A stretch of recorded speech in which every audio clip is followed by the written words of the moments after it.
Hello. Okay, so I was saying that now we are going to proceed further to discuss the theme of this panel discussion. I would like to start with Professor Sabiha Hussain, ma'am. First, ma'am, I want to understand first thing that the Constitution of India guarantees dignity, freedom, and equality to all the citizens. It means all the rights are same for the Muslim women as well.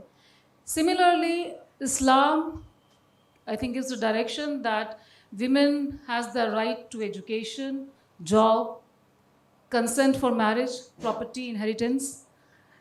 When the religion says the same, the constitution gives everything, then where is the gap? That why the Muslim women in India are not able to do the progress even after many decades of independence. How do you see this? And then I would like to question you further on this. So kindly give your insight on this theme, please. Thank you so much for inviting me and for such an important topic, which is very close to my heart. And I have been doing research for the last 30 years on the issue of Muslim women, not from Islamic perspective, because as she said, Islam has given ample rights to Muslim women. But what is the reality? I have been working on the lived reality of Muslim women, whether it is their socioeconomic status, education, health, political participations. I have written books also on those topics. So the main reason I see that we have to come out from the narrow lens of religion to see the lived reality of Muslim women.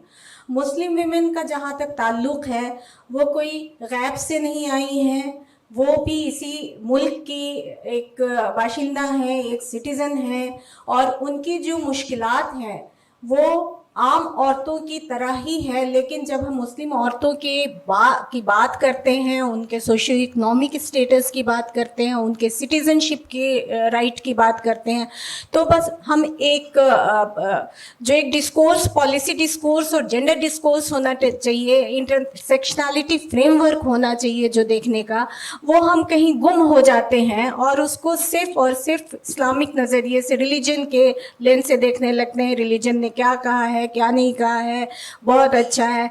दो ही view हमको देखने को मिलता है, which I have always tried to come out with those popular views. One is Western world view that look at Muslim women as an oppressed human being, not human being. They don't consider Muslim women, as Babli said, they don't consider Muslim women as human being. Second world view is very glossy picture of Muslim women. They have ample rights, this, that. But हम देखें कि reality क्या है. इस title में भी मुझे लगता है कि एक अगर हम और ऐड कर सकें, rights, resources, realities and road blocks. क्योंकि जब हमारे पास रिसोर्सेज ही नहीं होंगे, resources not in terms of capital, not in terms of money, but opportunity. क्योंकि जब हम जेंडर इक्वालिटी की बात करते हैं बबली, तो हम मेन वीमेन का कंपैरिजन नहीं करते हैं. At least in gender discourse, gender studies discourse, some of my students are here from gender studies, we don't talk about equality of men and women. We always talk about the equality in terms of opportunities and resources. So I would like that the word. Yeah, thank you. So this is my personal opinion that whenever we talk about Muslim women as a citizen of India, we have to come out from the, we have to stop stereotyping them. And we have to come out with the larger perspective of policy and gender discourse. That's my view about this. My next question is from Sabah Naqvi ma'am. How would you describe the gap, if any, between media portrayals and lived experiences of Muslim women in India? Thank you. I'm very happy to answer this question. आज ही की बात है, सुबह मैं morning walk पे निकली और मैं मेहरौली में रहती हूँ, तो वहाँ पुराने इमारतों के बीच में मिडिल क्लास बिल्डिंग्स हैं, घेटोज हैं, और जहाँ कहते हैं कि बुलडोजर आ जाएगा. कुछ इलाके हैं जहाँ मुसलमान रह रहे हैं, और पार्क में एक कोने में जहां सारे स्विंग्स वगैरह हैं, कुछ बच्चे बैठ के दे वर डिगिंग द सैंड। तो मैंने पूछा बच्चे क्या कर रहे हो? छोटे छोटे बच्चे थे। कह रहे हैं कि हम मट्टी इकट्ठा कर रहे हैं क्योंकि हमारे घर में चूल्हे बन रहे हैं। अब चूल्हे क्यों बन रहे हैं? ईंट मट्टी सब इकट्ठा करके, गैस नहीं है। और बिल्कुल दे वर 5 years old, 4 years old, very sweet. And then one woman came running। और मैं उस इलाके में, उस पार्क के उस कोने में एक जगह पीछे एक स्लम है जहां बहुत मुसलमान रहते हैं, वहां से लोग आते रहते हैं। और दे वर a lot of them were Mewati women, and the children, 6-year-old girl holding a 2-year-old child, they were also to be the future women of India, of whatever, and they were working from their childhood. They are working. I was telling some of my fellow walkers, I said, कब दोस्ती बन जाती है अगर आप इतना घूमेंगे, हर तरह के लोगों से, इस तरफ उस तरफ, सबसे बन जाती है if you're a regular। मैंने कहा यहाँ तो बच्चे भी खुशी खुशी मेहनत कर रहे हैं हमारे मुल्क में, और ये आए हैं नंगे पैर और वो मट्टी को इकट्ठा कर रहे हैं। और फिर एक बच्ची आई अपने छोटे से दुपट्टे में, she said मुझे साग मिल गया। she had bhatwa साग, she had collected, broken it from the trees। So this is a manifestation of their lives. They're working hard. I can only give you anecdotes. I do not actually have positions on gender issues. I cover the larger, of course, I think all women should be equal, but my forte has been politics. I can tell you a little bit of my life. I'm a journalist and I managed to cover the Bharatiya Janata Party regularly for many years in the Vajpayee era. I have books out on that. I have managed with my life to be as empowered as I felt the need to be. And I was not held back by my own family in any way. And so I do not, I'm not a gender activist, I'm a political journalist.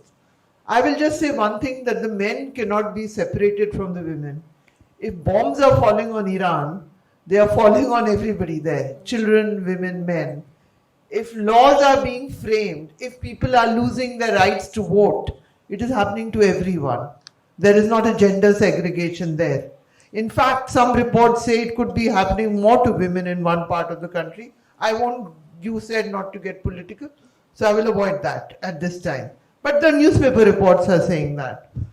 तो अगर बम फूटेगा सब पे फूटेगा, अगर जंग होगी सब पे होगी, अगर कानून ऐसे आएंगे जो लोगों को बाहर करेंगे और कुछ को अलाउ करेंगे अंदर, तो सब पर असर होगा।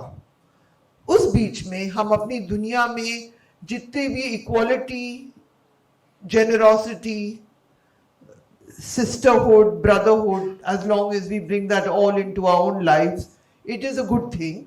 So I would support any idea of equality. At the same time, I am very hesitant to get engaged with it in a point where those who wish to make the Muslim community actually the target want to exploit these battles within the gender battles of the Muslim community.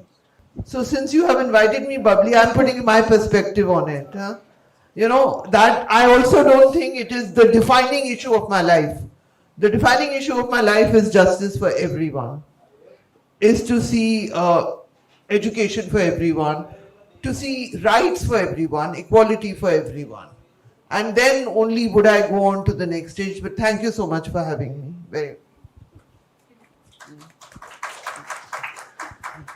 Thank you, Sabha ma'am. My next question is to Dr. Shabista Ghaffar ma'am. Ma'am, how would you assess the status of Muslim women in India in terms of access to education, rights and opportunities? Since you have a long experience working in the different commissions and ministry and working for the minorities. So I want to understand this, that what is the ground reality basically? Thank you. Awaz the Voice, who's the group, and also the Awaz Khawateen who invited me for this wonderful topic which we are discussing today for the women's and women rights reality and roadblock. Thank you, Dr. Bubbly, and also I congratulate all the women. The men are more in here because they need to be much more empowered about the women rights, women obstacles. So like our co-panelists talk about, we are talking inclusive about men's and women's, both are affected. So both need to be worked for the progress and for the difficulties. As per, we are talking about the education. Education for the women, Muslim women status is like, there are many layers, many things are there, because I have experience of when I was 12 years old, I started working for the education, for the conflict area, because I belong from the Kashmir, then for other marginalized. So in one way, other way, the children's and the women's are affected in any case. Men's are also there, but women's are mostly like Miss Sabha Naqvi was narrating the story, like the children, they were collecting, वो garden में घूम रहे थे, तो जो उनके पढ़ने के दिन है, आधे लोग तो ऐसे स्कूलों में जा रहे हैं जिनको मंथली 10,000 रुपये हैं, वो तो सैटरडे के दिन नींद से भी नहीं उठेंगे. So if they have the problem चूल्हे की, गैस की, which has affected, तो who is affected there? The women and the children. तो उनकी नींद तो खराब होके वो चले गए, और they are also अपने माश के लिए लड़ रहे हैं, जूझ रहे हैं, तलाश कर रहे हैं, जैसे बथुए का साग, ये बहुत चीज़ें प्रैक्टिकल है. राइट्स ऑफ विमेन, हमें मुसलमान औरतों की बात नहीं करनी चाहिए, हमें उस हाफ ऑफ द पॉपुलेशन की बात करनी चाहिए जो कि पूरे ग्लोब में है और हिंदुस्तान में भी है. हम लोग अगर फिर मुसलमानों की बात करें तो मुसलमान 20 करोड़ है, 10 करोड़ तो औरतें हैं. तो जो हमारा एक्सपीरियंस है, हमेशा स्ट्रक्चर में प्रॉब्लम है. पहले हम एजुकेशन की बात करें, राइट टू एजुकेशन है, आरटी. मैं छोटी सी एग्जाम्पल को लेके, दैट इज कंपलसरी एजुकेशन सबको है कि वो सरकारी स्कूल में जाएं, और सर्व शिक्षा अभियान के तहत उनको स्कीम गवर्नमेंट ने प्रोवाइड किया है और वो स्कूल जाएंगे. लेकिन वो असल में नहीं हो रहा है. Neither I am blaming the government since very long, उसमें काफी सारे गवर्नमेंट्स आए, nor I am blaming the people, the women's. मैं एक एग्जाम्पल आपसे शेयर करना चाह रही हूँ. जब मैं कमीशन में थी, I was heading the committee on girls education, तो मुझे रिपोर्ट बनाने के लिए बताया गया. तो मैंने पूरे हिंदुस्तान में रिपोर्ट्स जो भी है, जैसे भी तरीके से हमने काफ़ी सारा काम किया. और फिर जिस दिन मुझे रिपोर्ट रिलीज़ करना था मलवंकर हॉल में, कॉन्स्टिट्यूशन क्लब में, तो अब हर एक आप लोगों ने भी एक message the through the videography के तहत.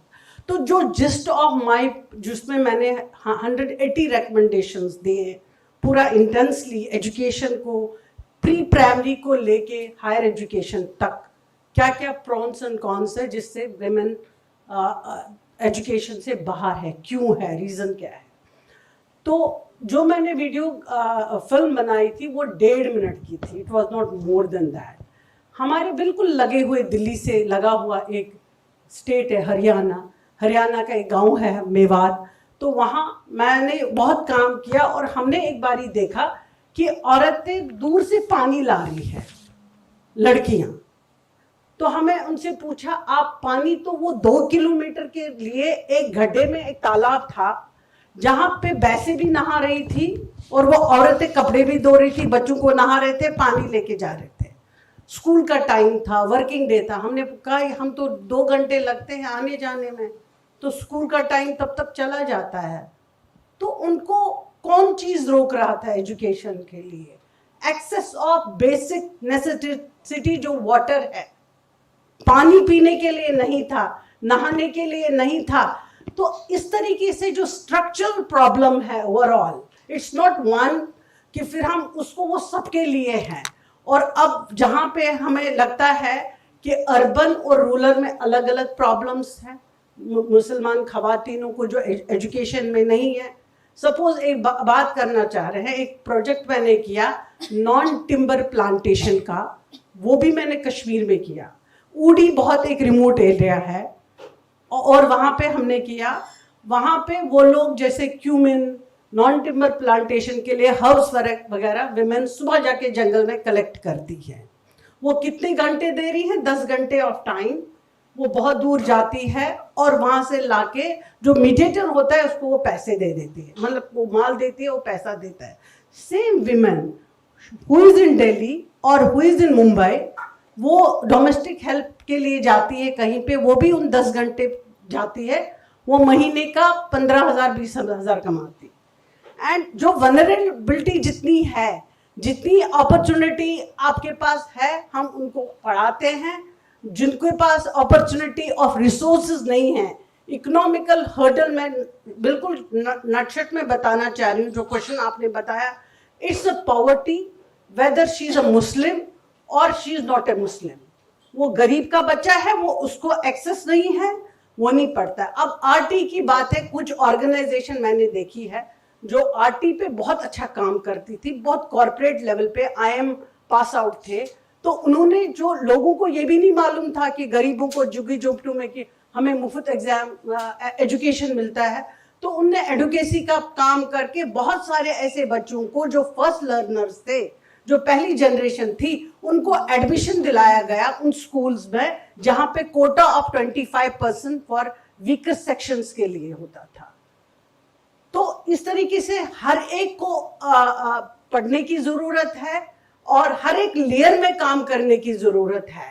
तो वी कैन नॉट ब्लेम कि कोई थियोलॉजी आपको, कोई फेथ आपको रोक रहा है पढ़ने के लिए। वो तब जमाना था जब 50 साल पहले मेरी आंट ने मैट्रिक किया था और उसको गवर्नमेंट नौकरी का ऑर्डर आया था, ठीक, माय खाला।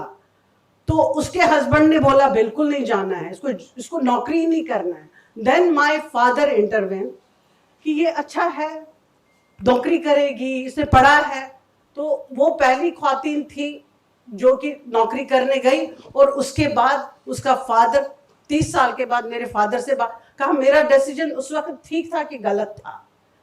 सो इट्स हाउ वो माइंड सेटअप चेंज हुआ कि औरत को बाहर नहीं निकलना है। आजकल ऐसा भी है, मुस्लिम खवातीन इतनी सारी एम्पावर्ड है, उनने डिग्रियां की है, PhD किए हैं, and they don't have the jobs.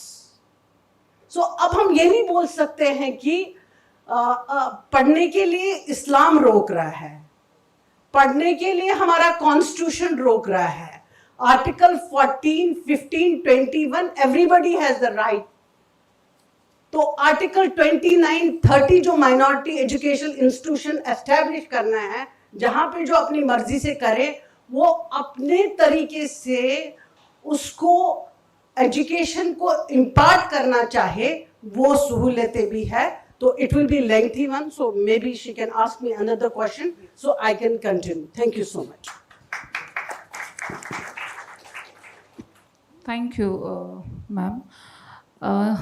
Thank you so much for clearing the gaps. Where are the gaps? Actually, it's not only about that the religion is not giving the permission or the government is not doing anything.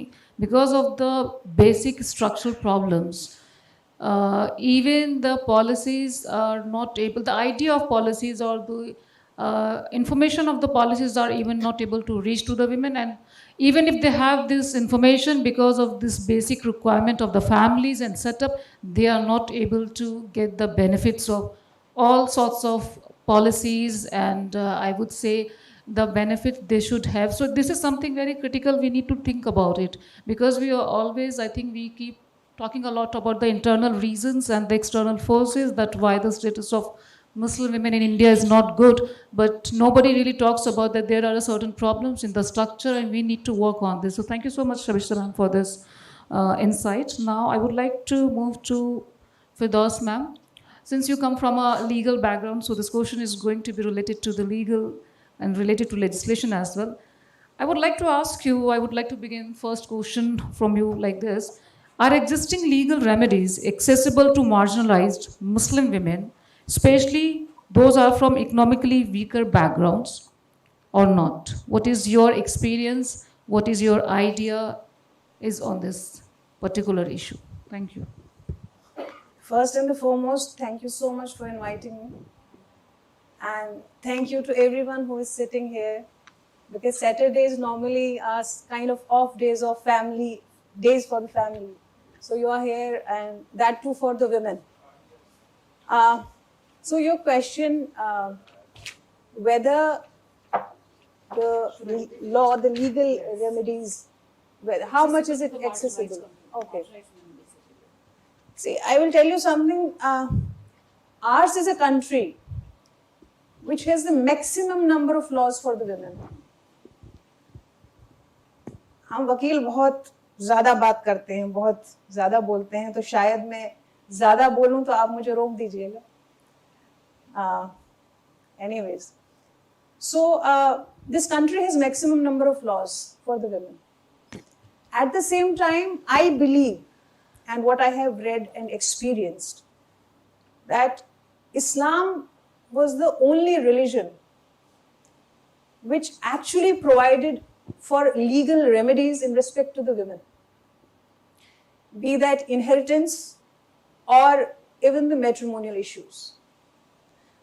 As Ms. Saba Naqvi, she correctly said that there are certain issues we should not have went to court or should not have went in public, but this was brought in because, of course, you know why it was brought in. There is this always a bottom line. चलिए हिंदी उर्दू में आते हैं कि मुसलमान औरत जो है बहुत ही दबी हुई है. मुसलमान औरत जो है उसके पास कोई हुकूक नहीं है. हमारी औरत के पास वो हक है कि जब वो उसकी शादी होती है उसके बाद भी उसके वालिद के घर में उसका हिस्सा होता है. उसकी शादी होती है तो उसके ससुराल में भी हिस्सा होता है. अलग बात है हम लोग इस्लाम फॉलो नहीं करते प्रॉपरली. बाकी लोगों को पार्लियामेंट के एनेक्टेड एक्ट से मिला. I am very sorry because you know somewhere we will have to go on that. Something controversial, I don't know. I will try not to go on that. So, anyways, तो हमारे जो laws हैं, जो बनाए गए, अगर आप देखेंगे वो मैक्सिमम जो हमें हमारे मजहब ने दिया है उसके बेसिस पे ही है.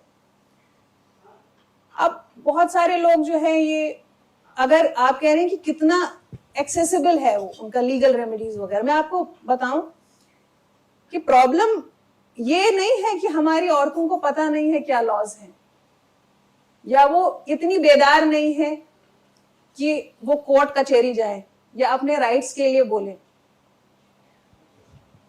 प्रॉब्लम कहीं और है. As professor Sabiha ma'am said, resources.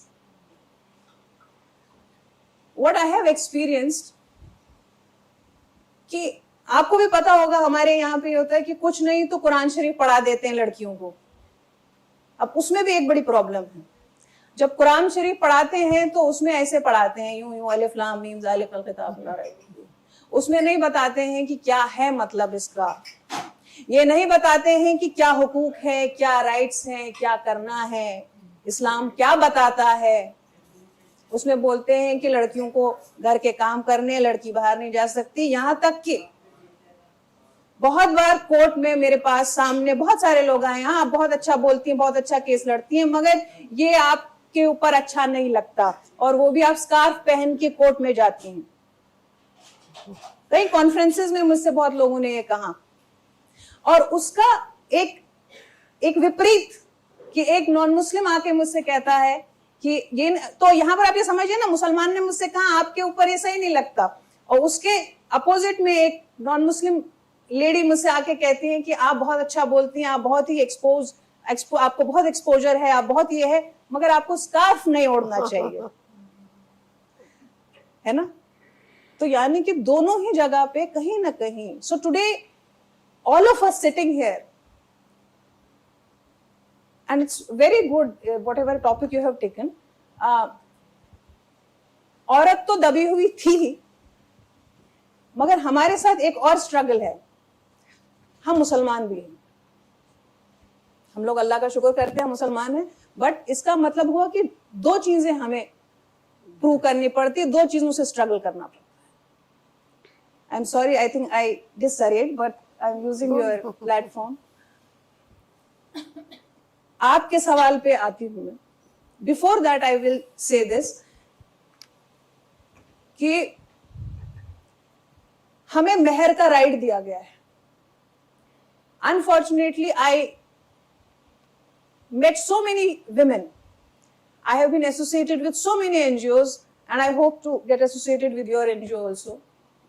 तो बहुत ही जो गेटोज, बहुत ही ऐसे इलाके जहां हमें पता है, देखिए कॉन्फ्रेंस रूम्स में हम डिस्कशंस करते हैं, बट जो ग्राउंड लेवल है, ग्रास रूट लेवल है, वहां पे वो पता नहीं, पहुंच नहीं पाता है। सो कुछ ऐसे इलाकों में हम गए जहां पे हमने सोचा कि औरतों को बताते हैं कि भाई क्या राइट्स हैं आपके और कुछ हम उनकी मदद कर सकते हैं। वहां पे मैंने पूछा उनसे कि आपका कितना कितना मेहर बंधा हुआ है। आपको हैरानी होगी सुन के, किसी का 50 रुपए, किसी का 100 रुपए, किसी का 300 रुपए और आज के डेट में किसी का 800 रुपए। इस्लाम में जब मेहर का जिक्र है, जब ये हमें एक राइट दिया है मेहर, ये वो चीज है जो कि एक मेंटेनेंस है कि आप अपनी जिंदगी उस अमाउंट से चला सकें। आप अपनी उससे, अब 800 रुपए में आप क्या कर सकते हैं? उसमें तो आपकी एक क्रीम भी नहीं आ पाएगी आज के जमाने में।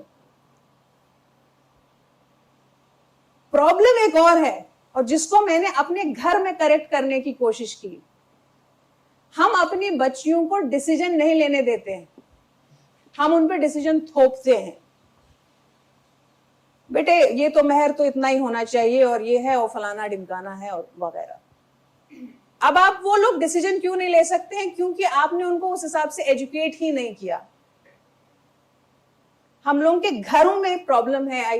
एक और पैनल डिस्कशन में मैं डॉक्टर शबिस्ता के साथ थी, वहां यही डिस्कशन था कि हम लोग अपने घरों में वो तरबियत ही नहीं दे पाते हैं, तभी कोर्ट्स में फिर केस चले जाते हैं।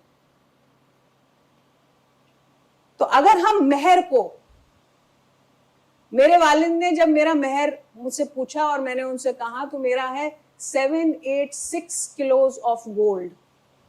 अब वो देते रहे जब जहां से दे सकते, है ना, शादी करनी है तो ठीक है कर लो। And he is a good man, he accepted it. अब खुदा ना खास्ता मुझे तो नहीं जाना पड़ेगा 125 CRPC में मेंटेनेंस मांगने, है ना। सो देयरफॉर कहीं किसी और कॉन्फ्रेंस में मैंने बहुत अच्छी बात सुनी थी, किसी ने कहा वहां पे, these are not my words or thoughts, but he rightly said, he said problem is that when we are not following Islam properly, so it won't even protect us. अगर आपका डिस्प्यूट है अपनी वाइफ के साथ, compatibility नहीं है, आप मारते पीटते क्यों हैं? कहाँ लिखा है मारना पीटना है? You please sit, discuss, you are not compatible, break down theory, आप तलाक खत्म कीजिए, अपना मेंटेनेंस दीजिए, मेहर दीजिए। अब तो खैर 125 CRPC भी है। एक्सेसिबिलिटी की यही बात है कि हमें हमारी औरतों को, मैं जितना मेरा एक्सपीरियंस है, और recently I was sitting in the mediation, I am a trained mediator also.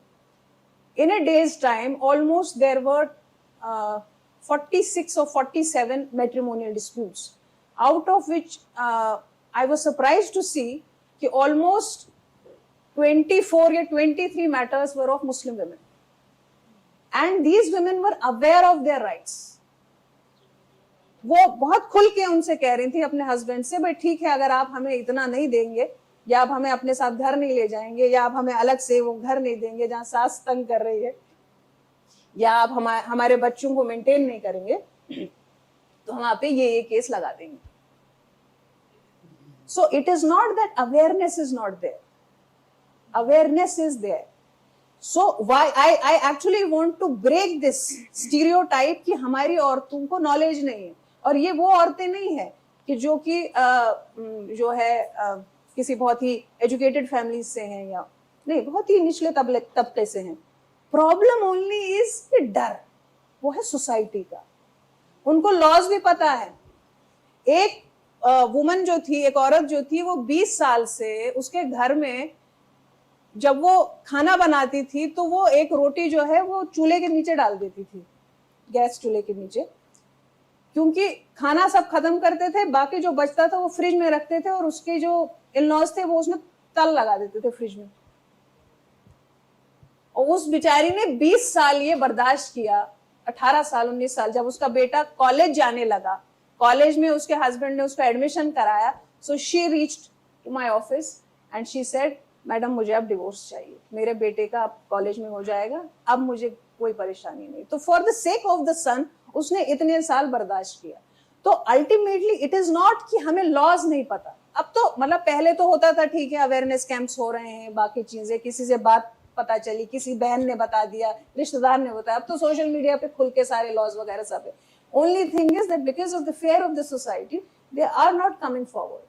और छोटे मतलब उन मीडिएशन सेंटर में भी मैंने देखा बहुत कम अमाउंट में दे आर सेटलिंग कि भाई फिर कोर्ट कचहरी रोज आएंगे तो लोग क्या कहेंगे और this and that. So it is not accessibility, it is just the fear of the society that they are not, they are not actually fighting for their rights. Moving ahead, yeah. Thank you so much for those, ma'am. For actually, your answer was like answer of so many questions. You know, it was like a culmination of so many answers. As you mentioned about your experience of wearing hijab, my experience is exactly opposite. I would like to mention, कल मैं सबिया ma'am से बात भी कर रही थी इसी बारे में कि यूनिवर्सिटी का नाम नहीं लेना चाहूँगी, वहाँ पर एक कॉन्फ्रेंस हुई, वहाँ पर उस सेशन में पैनल डिस्कशन नहीं था, it was a pure academic conference. उस सेशन में 5 लोग थे, उसमें 4 मेल्स थे और 1 मैं थी, और वो चारों मेल्स जो ट्रेडिशनली मुस्लिम अटायर होता है, क्योंकि वो सारे मौलाना थे basically, and I was the only female, and that's true, not wearing hijab. So I could see that they were so much uncomfortable throughout the session. Since I was invited by the Vice Chancellor, so they could not tell this to the Vice Chancellor. So once the session was over, उसमें से एक मौलाना साहब आते हैं और बहुत प्यार से कहते हैं कि आपकी तकरीर बहुत अच्छी थी और मुस्लिम समाज को आप जैसी महिलाओं की ज़रूरत है, लेकिन अगर आप हिजाब लगा ले तो और अच्छा होगा। This is the problem. This is the problem. So stereotyping दोनों तरीके से है। प्रॉब्लम ये है, जो हिजाब पहनते हैं उनसे भी क्वेश्चंस किए जाते हैं, जो नहीं पहनते उनसे भी क्वेश्चंस किए जाते हैं। स्पेयर तो कोई भी नहीं है इसमें से।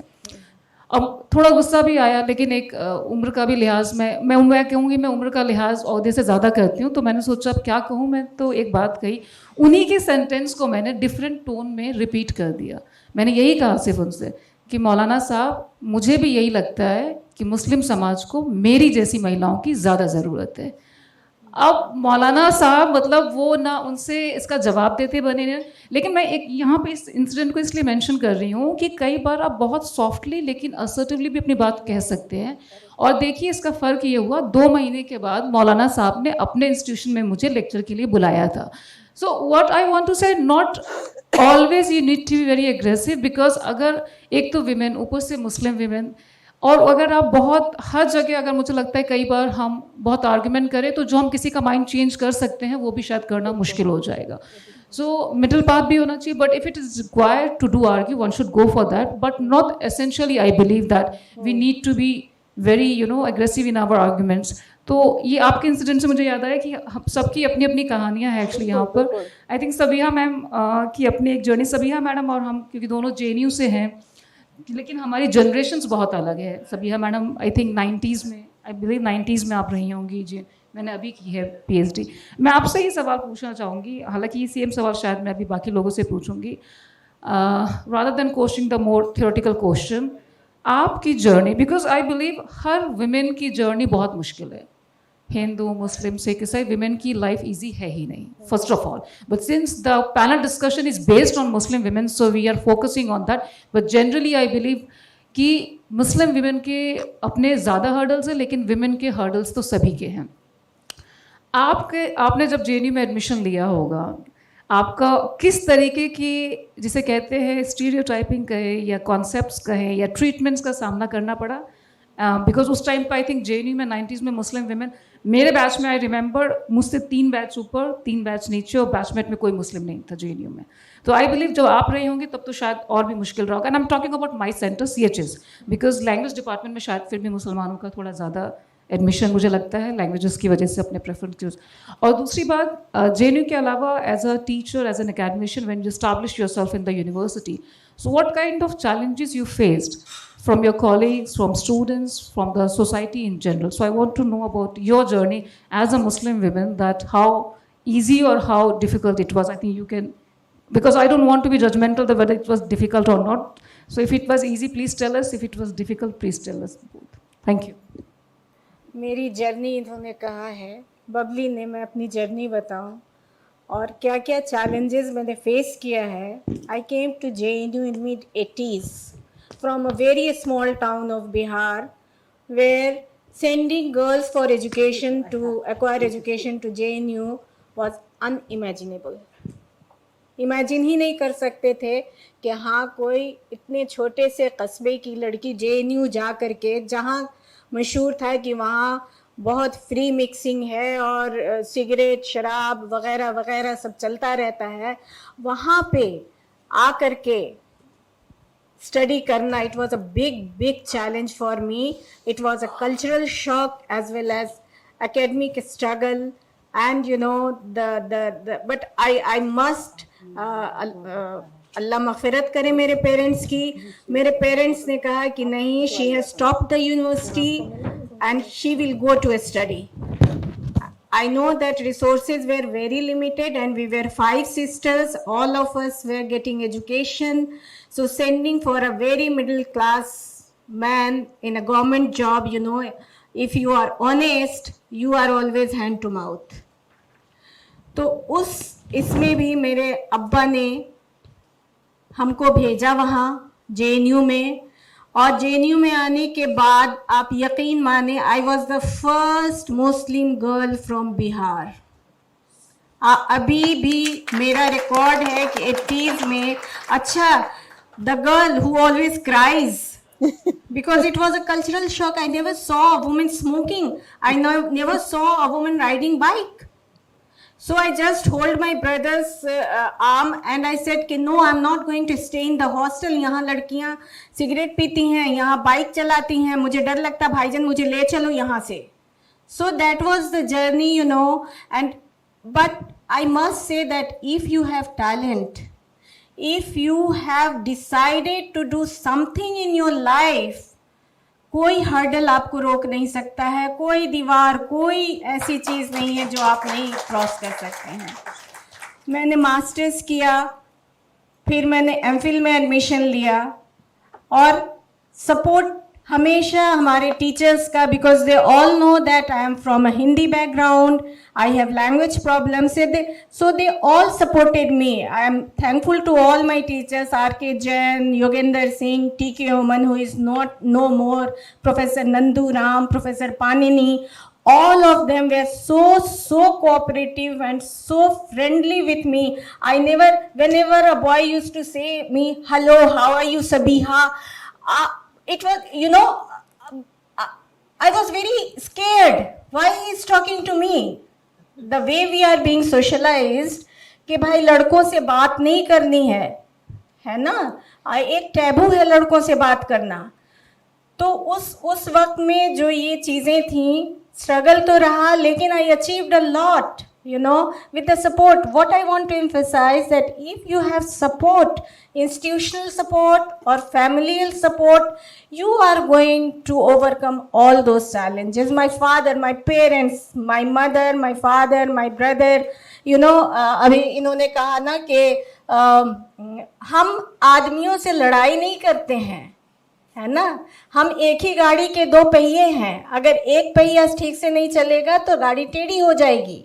तो हमारे सक्सेस में, और हम जो आज इस मुकाम पे हम पहुँचे हैं, हम सब यहाँ पे जो बैठे हुए हैं, हम ये कहते हैं कि हम कहीं ना कहीं, जैसे हर सक्सेसफुल मैन के पीछे एक वुमेन होती है, हम इसको अदर वे राउंड देखते हैं, हर सक्सेसफुल वुमेन के पीछे एक मैन होता है, चाहे वो फादर की शक्ल में हो, ब्रदर की शक्ल में हो, हस्बैंड की शक्ल में हो. आज हम यहाँ बैठे हैं, मेरे हस्बैंड घर पे हैं. He also wanted that today Saturday she should be there, but he allowed me. He allowed me. Not allowed me. He supported me. No, you must go. You have expertise on Muslim women, so you must go and share your experiences. So that's how. And as a professor, you know, what I found in Jamia, that I have worked for 10 years. Discrimination की बात हम करते हैं, कि मुसलमानों के साथ discrimination होता है, लेकिन जहाँ तक हमारी जर्नी का सवाल है, मुझे एज सच कोई डिस्क्रिमिनेशन नहीं फेस करना पड़ा। हाँ, स्टीरियोटाइपिंग ज़रूर फेस करनी पड़ी। मैंने 10 साल centre for women's development studies new Delhi में काम किया है, and there I was selected at my own merit. मेरी कोई बैकिंग नहीं थी, मेरे फादर कोई टीचिंग लाइन, मेरा ख़ानदान 7 पुश्त भी हमारी टीचिंग में नहीं थी, तो I got the job eight my own merit. तो डिस्क्रिमिनेशन, लेकिन हाँ स्टीरियोटाइपिंग ज़रूर है। 2-3 एग्जाम्पल हम स्टीरियोटाइपिंग का देना चाहेंगे, अगर बबली मुझे इजाज़त दें तो। हम जानकी देवी कॉलेज है यहाँ दिल्ली यूनिवर्सिटी का, तो हर किसी की ख्वाहिश होती दिल्ली में मेरी नौकरी हो। हाँ, चूँकि मेरे हस्बैंड वॉज इन दिल्ली, तो हमने भी काफ़ी जगहों पे ट्राई किया। जब जानकी देवी कॉलेज में हम गए इंटरव्यू देने के लिए, तो जो बोर्ड में थी एक लेडी थी, बोली why have you come here, you should go to Jamia Millia Islamia. You know, this kind of stereotyping. You called me, you take my interview, and then you decide whether I am capable for this post or not. So you are saying me that you go to Jamia Millia Islam. A similar experience was faced by me in the same. Oh, आप मुसलमान हो ना, आप तो जामिया में पढ़ा रहे होगे। At that time I was not in Jamia, I was in CWDS, and I kept telling that Jamia Millia Islamia is not a Muslim university. 50% reservation is there for the Muslim, but rest 50% are from other community. So this kind of stereotyping I faced, and I wanted my students. You know, many students, Tuba is sitting here, I do not know how many students are there, but she is sitting here. I always used to encourage my student, you know, a good teacher वही होता है जो बच्चों के आप class में, you are not only as a working as a teacher, आप बच्चों के एक्सप्रेशन से देखिए, क्योंकि बहुत सारे फर्स्ट जनरेशन लर्नर आते हैं। I have faced that problem, so I know very well कि what kind of problem they have been facing. तो बच्चों के एक्सप्रेशन से आप समझिए कि बच्चे आपकी बात समझ पा रहे हैं या नहीं समझ पा रहे हैं। आपको you have to work as a counselor too. 2-3 example हम देंगे जहाँ पे बहुत bright student, she was doing very well in the all the semesters, but she hardly used to come. Then I called her once, and you know, people say that violence is not in Muslim community, but I totally disagree with this. You know, she was a victim of child abuse, so she was very scared of interacting with the people, and I did counseling for I think months, and she stopped. So teacher का जैसे हमने face किया है कि आप जाते हो कहीं नई जगह पे, तो आपको first generation, although I was not first generation learner, but still I faced those challenges. So I don't want my student to face those challenges. You know, extra classes लेके अलग से बुला करके सबको वो करने के लिए आपको, अगर उनको कुछ स्टीरियोटाइपिंग का फील हो रहा है, स्पेशली जो नॉन मुस्लिम स्टूडेंट आते हैं, initially when they come with this mental block, अच्छा जामिया है, so we have to treat equally, you know, to come out with this stereotype. So my journey, you know, stereotyping, discrimination, so I won't say that I faced any kind of discrimination. That is why I'm sitting here. But you have to cope up with all the challenges with your talent. Talent होना बहुत ज़रूरी है। आप उस talent को कैसे apply करते हो, सीमेंट बालू रखा हुआ है लेकिन आपको उसको अप्लाई करने नहीं आता है, तो दैट इज़ यूजलेस। तो आपको अप्लाई कैसे करना है वो बहुत ज़रूरी है। Thank you. Thank you, Sabia ma'am. Sabha ma'am, I would like to ask you a question, that how was your journey, like you have more than experience of 30 years, as a female journalist or being a Muslim female, did you face any kind of problems? The way my life's journey has been is that there is no question in today's world, anyone with a Muslim is stereotyped. And I'll share a few anecdotes. But where I've landed up today, no man allows me to do anything. I'll be very clear about that. I do everything myself. With my decisions, I'm empowered. I don't need the permission of anyone. I have my thing about it. So I'm very clear about that, because I think even the language, we talk of empowerment and then we use retrograde phrases. I don't need the permission of anyone. I'm very capable. I support them. I am a support to them, to the men. But I am aware that many women do not think like, they have a different journey to my journey. But I want to share a story with you about the veil. The burqa, the chadar of Iran, the headscarf. So my Dadi Jan, she was a traditional woman, Begum Atiya Naqvi, in Uttar Pradesh. वो हम लोग जाते थे, कभी कभी बचपन में summer holidays parents घूम रहे हैं तो हमें भेज दिया जाता था लखनऊ में. My grandfather was a lawyer and she, वो गांव में जो घर था वहां मुहर्रम में सब इकट्ठा होते थे. और हमने नोटिस किया कि जब भी मजालिस जो होती है मुहर्रम के दौरान, कि जब भी घर की होती है, main women everybody would sit together. But the minute मौलाना बाहर के आ रहे हैं तो खवातीन को पीछे बहुत गर्मी वाले, अगर मुहर्रम गर्मी के मौसम में पड़े, वहां पंखा नहीं चल रहा, पसीना छूट रहा है. और मैं बच्ची थी और मैंने कहा, उनको हम अम्मा जान कहते थे, मैंने कहा अम्मा जान मैं नहीं बैठूंगी. तो उसने बोला अच्छा ठीक है बेटा, अगर तुम्हें नहीं अच्छा लगता तो कोई जबरदस्ती है, तुम ना बैठो यहाँ. मैंने कहा या तो मैं आगे बैठूंगी या मैं नहीं बैठूंगी. तो I was like that. And so I had, and she is a lady. Family में लोग बुरखा पहन के आती थी, they used to take it off. She removed her well. But my life journey also made me understand that moving forward, sometimes people wear the veil, and I will get to that later. Years later, I was in Oxford University I was part of a fellowship, और 9/11 हो चुका था. वो मतलब वो हवाई जहाज ने ट्विन टावर्स को सत्यानाश कर दिया था. पूरा the western world was so scared of Muslims. और हमारे दुनिया भर के फेलोज आए हुए थे ऑक्सफोर्ड में, और एक आई थी from Egypt, Cairo, and I know her name because she later lived in Beirut, which is being bombed. We became friends. Her name was Umayma Abdul Latif, and she covered the Muslim Brotherhood in Egypt, which was big at that, very important thing to cover. She was the most fabulous journalist. There were journalists from Hungary. I was there. अलग-अलग मुल्क के लोग थे. Australia से कुछ आए हुए थे. टर्की से एक थी, वेरी मॉडर्न. उमायमा ने हेडस्कार्फ पहना हुआ था. तो प्रॉब्लम ये होता था कि वो suddenly, why is she wearing a headscarf, she is so smart, वो हर जगह सबका इंटरव्यूज ले रही है. So some of the other fellows, especially a very nice man called David, he came to me and said, why mom is wearing the headscarf? I said, David, what bothers you? She's wearing it. Later on, I had a conversation with her. Her mother never wore the headscarf. She started to wear it because of the acute state of repression in her country of rights at that time. And she identified with an identity which challenged Western narratives.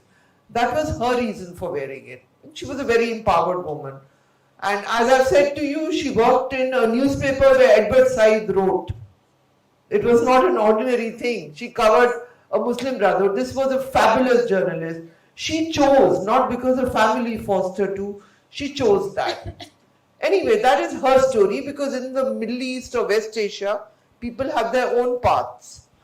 Let's get back to India. About 8 years ago, a professor in IP College, Indraprasth University, which is one of the Delhi University colleges, who I happen to know, she was a historian, a Hindu lady, very bright. She called me up and she said, Sabha, why don't you come and talk to my students? So I said, why? Why journalism, media? कहा नहीं, इतनी सारी girls वो सब headscarf पहनने लगी हैं. मैंने कहा वो सालों से पढ़ा रही हैं? तो कहा नहीं, it is a new trend, they are wearing it now. तो मैंने कहा अच्छा, I had not thought much about headscarf since I did not wear. So I said, okay, I'll come, I'll sit there. She had organized, very well organized. Pure colleges, mein about 40 girls were there. Who were there? They were obviously all Muslims. And I had the most fascinating insights into what is going on here. Some of them did not have family pressure, they chose because of the gaze of others on Muslims. Some of them felt it was part of their tradition. For some, the headscarf was like it was for my Egyptian friend Umaima, it was a challenge to hate that is targeting all Muslims. They said, okay, you are not going to include us in your life, so we'll create our own life, we'll create our own identity. Some of it was through preachers who they followed on social media. That also was a factor. So I had a very, very interesting sociological learning curve in that cohort of all the Muslim girls of Indraprastha College, you know, and I realized, so I just wanted to share with you life's journeys. But you asked me about myself. Well, of course I have faith prejudice. I have been trolled like nothing else. I've had all sorts of things happen to me. I've had people issue death threats to me. So little bit of profiling is child's play, nothing, you know. That is nothing. A little bit of everybody here can be profiled. Let's also accept that it's not just Muslims who are profiled. If you are from a particular caste, you are profiled. You cannot live here, you have to live there. But certainly very much before this current era, when I was a child and then I grew up, and when I went to look for a house also, the broker said, here they don't give to Muslims. But this was not it's not something that happened yesterday. Yes, saalon se ho raha hai. But they also don't give to their fellow Punjabis at that point, because they said वो छोड़ते नहीं है. South Indians आ जाए उनको देंगे, वो छोड़ देते हैं चुपचाप से. So you know we don't. This is the truth. South Indians वो कह रहे नहीं जी पंजाबियों को भी हम नहीं दे रहे हैं आजकल क्योंकि वो छोड़ते नहीं है. अब तो मुस्लिम के खिलाफ और हो गया. साउथ इंडियन फेवरेट टेनेंट था दिल्ली में. साउथ इंडियन वो चुपचाप से चले जाते हैं. That was the impression. So life has, there is no black and white story. There are shades of grey, but there is no doubt. And I can also tell you about Iran, where I've been many times, where women wear the chadar. Some don't want to wear the chadar, but that is a society where it has the highest literacy levels. It's more than 80, and some of it has happened after the revolution, which is why these guys, they have hung in, why people can fight for them. And I have been to the floor of the IRNA news agency. आपने देखा होगा वो पूरे floor में, it is quite a sight for me, क्योंकि चादर बुरखा जैसा नहीं है, चेहरा दिखता है. I was also wearing it. पूरी फ्लोर में मीडिया चल रही है चादर की तरह. They are flying like people, you know, going here, going there. The whole floor is full of it. It is a visual thing which I remember, you know.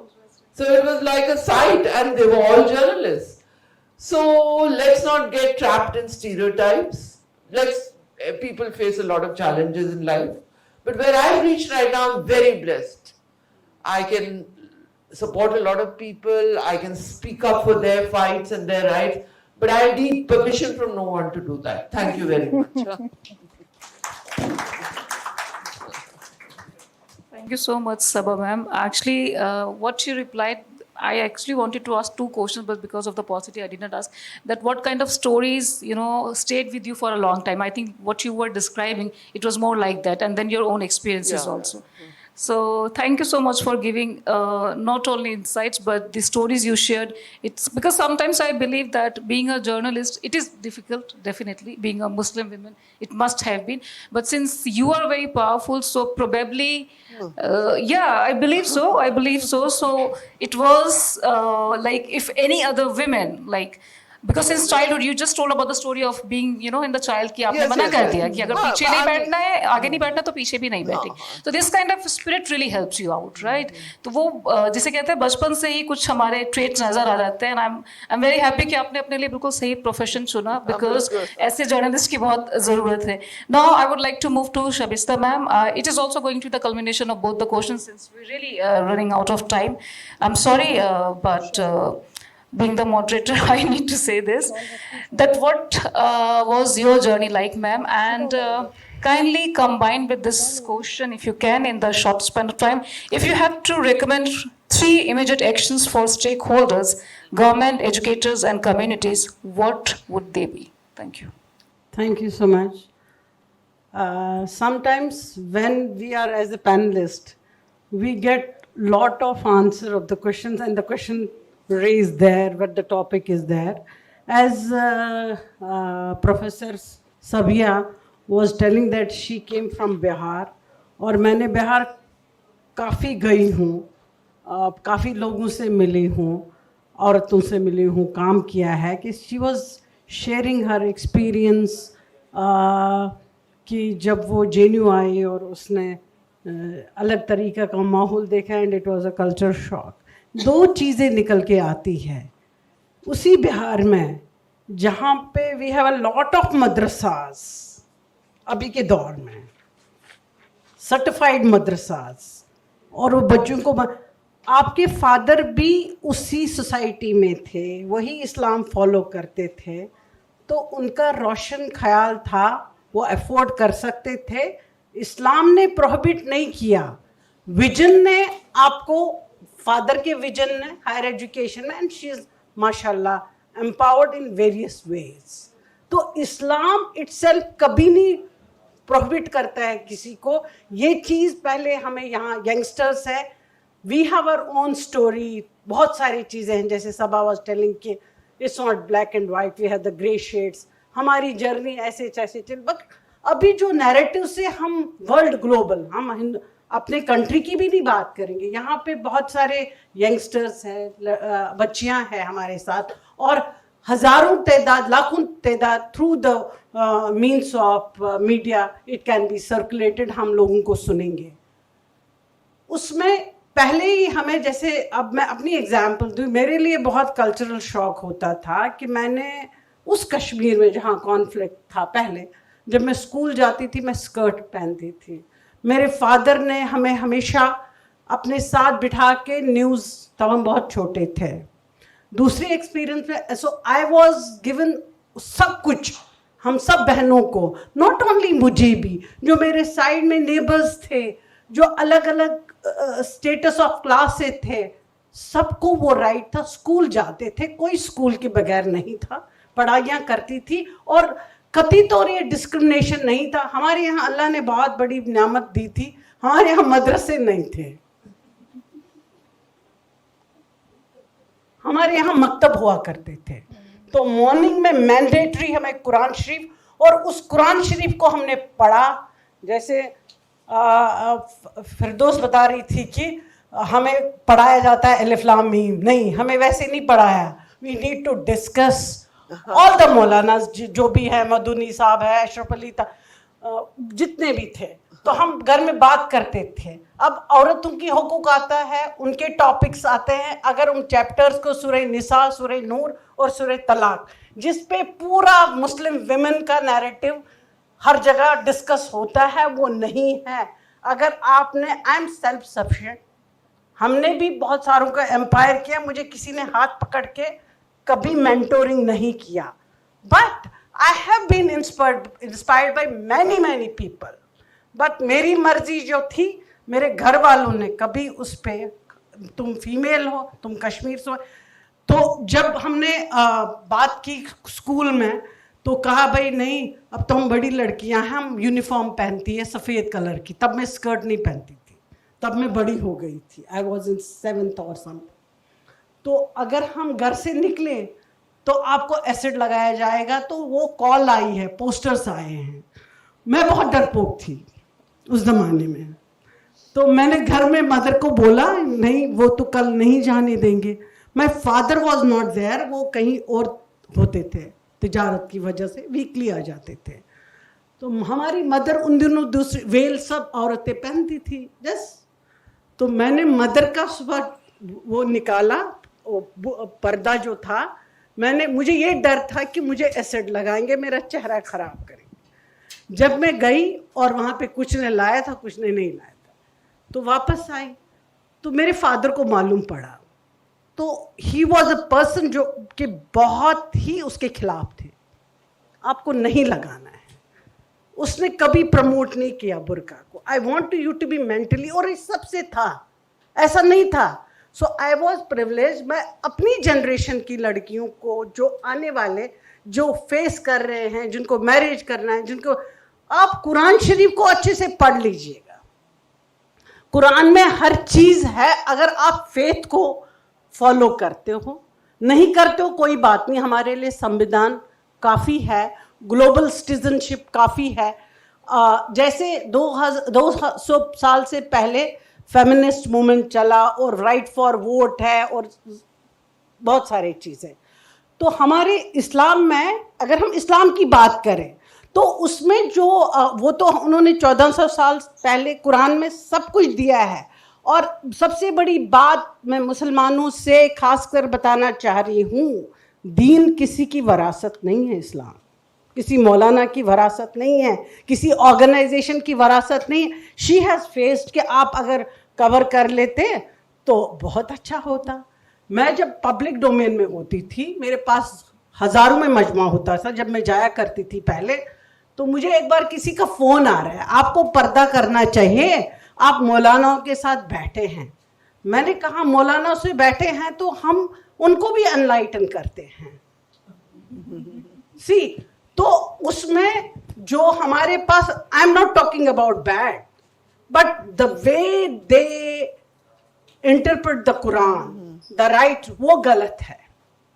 उस तरीके से हमारे पास इस्लाम नहीं आता है। तो रसूलुल्लाह सल्लल्लाहु अलैहि वसल्लम का जब लास्ट खुतबा था हज के दौरान, जो कुरान में भी नोट है, कि उन्होंने क्या खुतबा दिया वहां पे, कि मैं इस इस्लाम को आपके हवाले करके, आप इसके एम्बेसडर्स हैं। तो वहां खाली मर्दों को बोला? No, it's both. अल्लाह ताला ने अगर एड्रेस भी कुरान में किया है, उन्होंने पहले, वो रब्बुल आलमीन है, वो सबके रब है। उसके बाद उन्होंने खवातीन और मर्द दोनों को अल्लाह ने वहां पे हमें एड्रेस किया है। तो why we are creating the confusion? अगर हम पढ़े लिखे नहीं हैं, हमें उसको काउंटर करना नहीं आता है, that is not the fault of the system, because we are not able to represent our religion, our individuality in a positive way. फिर उसको पोलिटिसाइज, चाहे कहीं से। एक बारी हमारे एक मित्र थे, दोस्त थे, मतलब काम के ही, वो लंदन में हुआ करते थे। वो असल में उनकी जो पैदाइश थी वो लंदन की थी, उनके जो मतलब रूट्स थे वो इंडियन के थे, वो कहीं पे महाराष्ट्र के थे। तो वो उनके घर वालों ने उनको इस्लामी थियोलॉजी भी पढ़ाई थी। अब उनने पूरी दुनिया देखी थी, वो ही यूज्ड टू मीट मी और आते थे। तो उनने कहा वो क्या काम करते थे पूरे वर्ल्ड में, वो आइमा, इमामों को कैपेसिटी बिल्डिंग प्रोग्राम देते थे। व्हाई इट वाज नेसेसरी कि जो हमारे खुतबा होता है जुमे की नमाज में, तो वहाँ दोज़ख जन्नत ही बताते थे। क्यों बताना है, वो सबको मालूम है, इट्स ऑल द डीड्स। तो वो उनको ये कैपेसिटी बिल्डिंग करते थे कि आपको ज़रूरत के हिसाब से हमें ये अच्छा सोसाइटी बनाना है, सोशल जो चीज़ें हैं जो कुरान में सही लिखा है, तो दैट वाज नीडेड। क्योंकि हमारे पास बदकिस्मती प्रॉब्लम है, हमारे पास पढ़े लिखे लोग नहीं हैं, जो सो कॉल्ड कहते हैं आपको जहन्नम मिलेगी अगर आप हेड स्कार्फ नहीं करेंगे, आप अगर स्कार्फ कवर करेंगे, बुर्का पहनेंगे, आप कुछ भी गलत कर लो, लेकिन आपको हम सर्टिफाई कर रहे हैं आप जन्नत में जाएंगे। That is the wrong. ये अपना चॉइस है, कपड़ा पहना, स्कार्फ देना, नहीं लगाना, जो भी है दिस आवर। लेकिन अब हिंदुस्तान में जहां हम रहते हैं, वी आर द, यहाँ पे तो बहुत मॉडेस्टी से, डिग्निटी से हर एक औरत मुंह होती है। हमारी ये कल्चर है। अभी मैं एक बात बताना चाह रही हूँ, जैसे हम साउथ की ओर जाएंगे, साउथ कश्मीर में, तो वहाँ पे क्यों वो प्रॉस्पर्स है। सपोज हम केरला की बात ऑन एंड ऑफ करते हैं, वहाँ दे डिड नॉट डिस्क्रिमिनेट। वो कल्चरली इतने रूटेड है, जो अच्छाई है, उनकी जीडीपी अच्छी है, उनकी एजुकेशन अच्छी है। जहाँ हम किसी को स्पेस देते हैं, you come and you enter in our space, और उस पर आप हमें बेवकूफ़ बना सकते हैं, वो तो हमारी अपनी कमज़ोरियाँ हैं। वो तो हमारी अपनी। तो सबसे बड़ा इम्पोर्टेंट टूल क्या होना चाहिए? एजुकेशन। एजुकेशन की मैं इससे जोड़ना चाह रही हूँ, जैसे हम कह रहे हैं कि हिंदुस्तान में काफ़ी सारे एजुकेशन मुसलमानों की, लड़कियों की कम है। हम लड़कियों की बात करें, प्राइमरी एजुकेशन में बेतहाशा एनरोलमेंट होता है, और सेकेंडरी लेवल आते आते वो सबके और हमारा भी।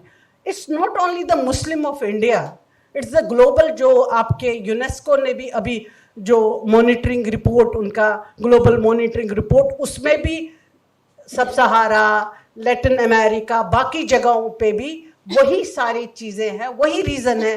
अर्ली मैरिज, अगर मैं यहाँ पे भी, क्योंकि I work with all the section of the society of the women, चाहे वो मेरे पास काम कर रही हो, चाहे वो मुझे रास्ते में कहीं मिले, चाहे वो हायर, मैं सबसे बात करती हूँ। एक थी डोमेस्टिक हेल्प, वो बोल रही है मेरी बेटी स्कूल नहीं जा रही है। ऐसा क्यों? 14 साल की है, इसकी शादी करनी है। मैंने कहा कैसे? मतलब ये अब वो मुसलमान के लेंस से क्यों देखना है? She is not a Muslim women, she is also a migrate labour over here. मैंने एक आर्टिकल लिखा है, इकोलॉजी टू एग्जॉस्शन, यानी कि आप एक जो आते हैं बिहार के सरसब्ज बहाग में, वहाँ पानी भी मिलता है, उनको पेड़ के नीचे भी आते हैं, फिर वो माश के सिलसिले में यहाँ आते हैं अर्बन सिटीज़ में। आप उनके कभी देखा है वो कैसे रह रहे हैं? बीमारियां उठती हैं उनके, तो उनके खर्चे इतने होते हैं, उनके रहने, तो हमारे पास वो इंफ्रास्ट्रक्चर नहीं है। वो चीज़ें करते हैं जो हमें लगता है देन वी इम्पोज कि ये मजहब ने करवाया। नो, अब गेटोज में मुसलमान रह रहे हैं तो उनको वही स्पेस मिलती है। इवन मैंने एक बारी, मेरे लिए वो कल्चरल शॉक था, मैंने एक बारी किसी से पूछा जब मैं पहले पहले आई कि लोग क्यों रह रहे हैं खाली ओखला में, और मैं वहाँ नहीं रहती थी। मैं साउथ दिल्ली, एक दफ़ा इत्तेफाक हुआ तो बटला हाउस मैंने देखा पहली दफ़ा, मैं शॉक होगी। रिक्शा भी है और इट वाज लाइक वहाँ मैंने अंदर से देखा लोगों के बड़े घर है, काम बहुत अच्छा करते हैं, हाईली क्वालिफाइड है, IAS है। फिर मुझे बताया गया कि मुसलमानों को अच्छी जगहों पे घर नहीं मिलता है in spite of having the money. तो जो नैरेटिव ग्लोबल, वो यहाँ का नहीं है, वो ग्लोबल नैरेटिव है, और इन सब चीज़ों को डिफ्यूज एक ही चीज़ करता है, वो एजुकेशन है। अभी हम यहाँ पे अभी एक बात आएगी जो मैं बोलना चाह रही हूँ।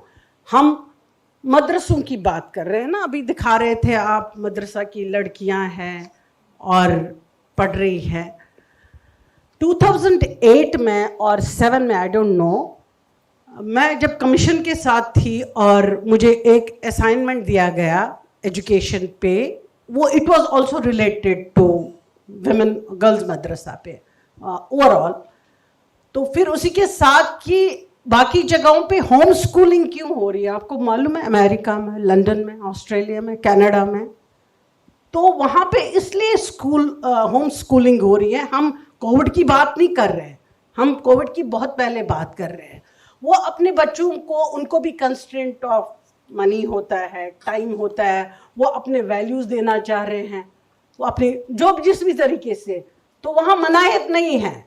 अगर यहाँ पर कोई अपने मर्जी से उसको मदरसे में एनरोल कर रहा है, वो अपनी तरीके से जो उसे थोड़ा सा उसकी अपब्रिंगिंग हो, तो वहाँ पे वो पॉलिटिसाइज दैट। अगर ग्लोबल लेवल पे होम स्कूलिंग है, ये मदरसा है।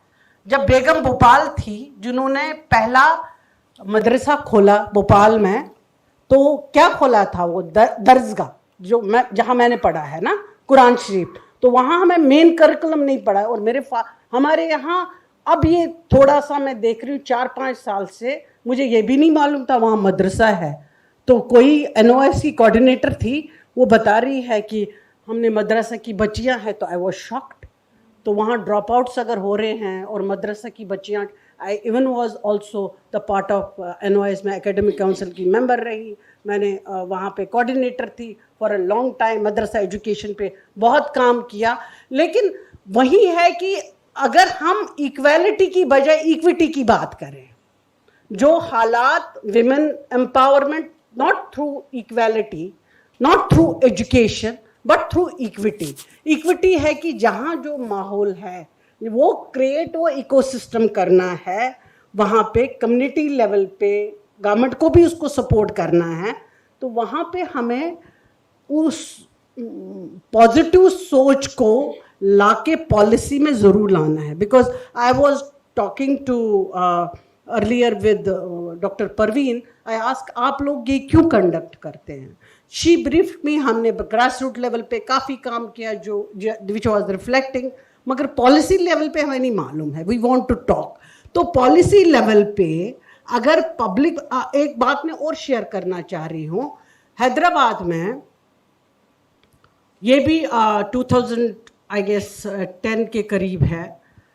वहाँ पे एक साहब थे, उनके पास बहुत सारे college, and she started with the medical college. अब लड़कियों को भी करना है और वहाँ पे वेल है. मैं उसको बुरा नहीं मान रही हूँ ना, मैं भी मुसलमान हूँ, मैं नहीं पर्दा करती हूँ. देन व्हाट, जो मैं हूँ, जो वो है, उनको भी उस अटायर से कोई फर्क नहीं पड़ना.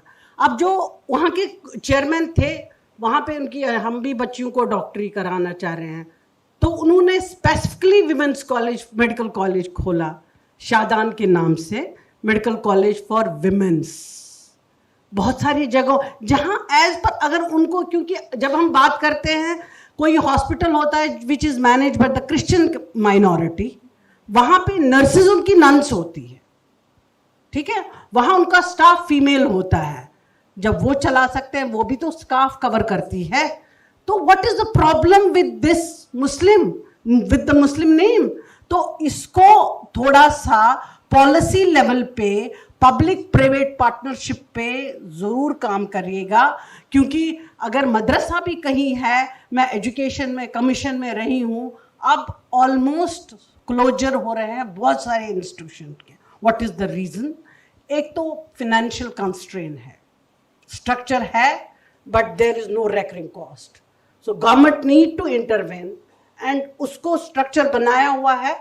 अगर लड़कियों के लिए है, जो भी है, जहाँ पे भी है, उस तरीके से यू कैन फाइंड आउट, जिससे लड़की सेफ होके अपना एजुकेशन करे, वापस करे.